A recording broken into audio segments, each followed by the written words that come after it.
Nah, maka sekarang kita ke 73. Awal liturgi Ekaristi berarti persiapan persembahan. Itu awal liturgi Ekaristi karena barang-barang dibawa. Kemarin kita sudah tahu apa saja yang dibawa, tetapi sekarang kita akan lihat lebih detail lagi. Pada awal liturgi Ekaristi, bahan persembahan yang nantinya menjadi tubuh dan darah Kristus, berarti bahan persembahan yang dimaksud roti dan anggur, Bapak Ibu. Mengapa? Karena ditulis di sana yang akan menjadi tubuh dan darah Kristus. Karena yang namanya uang, recehan, kertas tidak akan menjadi tubuh dan darah Kristus. Jadi yang nomor 37 itu bahan persembahan dibawa ke altar. Artinya altar sampun perso ya. Altar itu bukan panti imam, altar itu mejanya. Jadi dengan demikian kita tahu nomor 73 itu mengatakan pada kita bahan persembahan yang menjadi tubuh dan darah Kristus tempatnya di meja altar. Maka nanti kalau ada Bapak Ibu yang memberi persembahan itu duit, buah-buahan, lilin, baju, anduk, deterjen dan macam-macam, tempatnya tidak di altar, harus cari tempat yang lain. Maka praktek di tempat kita sudah tepat karena kotak duit ditaruh di depan altar, di bawah altar. Jadi kalau Anda bawa daging ayam, ingkung pedus, ingkung babi, ingkung sapi, maka tempatnya tidak di altar tetapi di panti imam atau di tempat yang lain. Itu yang pertama. Jadi yang boleh di altar atau meja Tuhan, paragraf kedua, altar atau meja Tuhan, maka hanya tubuh dan darah, roti dan anggur. Berikutnya di paragraf 2 itu dikatakan pusat seluruh liturgi Ekaristi itu altar. Maka saya sudah beberapa kali mengatakan pada komsos atau sound, maka kalau ditayangkan di layar, maka fokusnya ketika liturgi Ekaristi altarnya, karena nggak perlu lagi melihat mimbar dan sedelia, karena fokusnya altar. Nah, pada altar artinya sekali lagi altar itu mejanya. Pada meja altar ditata korporal itu kain putih segi 4 yang biasa dilipat jadi 9 irisan. 9 Bapak Ibu, karena kainnya kain tebal, kain kaku.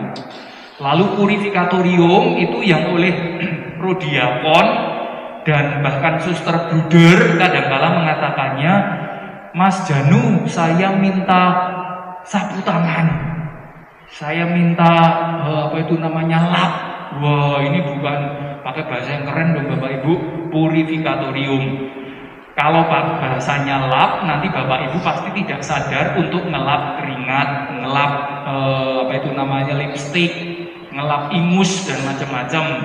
Maka katakanlah itu purifikatorium supaya panjenengan selalu ingat itu lap untuk membersihkan sibori. Itu pertama-tama. Untuk memegang sibori. Jadi Bapak Ibu yang prodiakon perso ya, purifikatorium itu yang mana? Purifikasi itu pemurnian. Misale itu buku misa, maka yang di altar hanya ada buku misa. Lalu piala, nah piala-piala ditaruh di sana. Nah itu, ada pertanyaan dulu enggak untuk 2 paragraf pertama? Jelas ya. Jadi yang di altar itu. Sekali lagi kalau ada bahan persembahan lain enggak? Nah itu catatan di paragraf ketiga. Bahan persembahan dibawa ke altar. Alangkah baiknya kalau umat yang membawa roti dan anggur, itu alangkah baiknya diterima oleh imam, ditaruh di altar. Itu ya. Nah, lalu paragraf keempat ini tambahan Romo, kalau ada persembahan dalam wujud lain bagaimana? Nah, itu ditulis. Diterima juga uang, bahan persembahan lain. Tetapi Bapak Ibu, kita diingatkan di sini seperti doa umat hari ini. Persembahan lain itu orientasinya pertama untuk orang miskin, lalu untuk gereja. Itu ya. Nah, untuk orang miskin itu ya, yang termasuk miskin itu biasanya yang Bapak Ibu anggap miskin itu pastornya.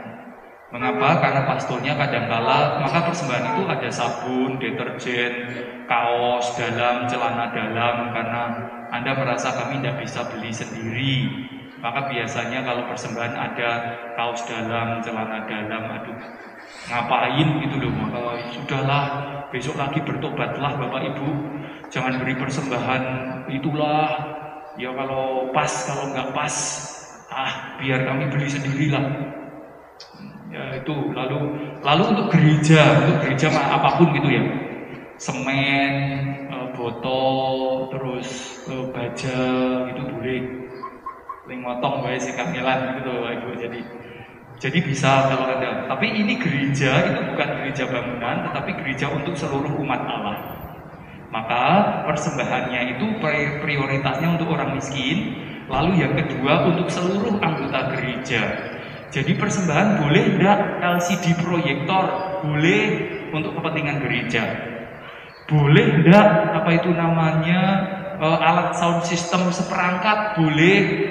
Tetapi pasti simbolis ketika diberikan. Dosnya gambarnya apa gitu aja. Itu boleh.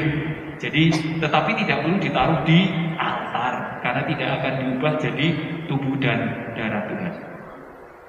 Diantar oleh umat, dikumpulkan dalam gereja. Nah ini hanya di dalam gereja. Maka boleh di pojok sana pojok sini, tetapi tidak di altar. Semua ini tidak diletakkan di altar, tempat lain yang pantas. Maka gitu ya. Jadi kita sudah paham terkait dengan persembahan. Jelas ya kira-kira ya.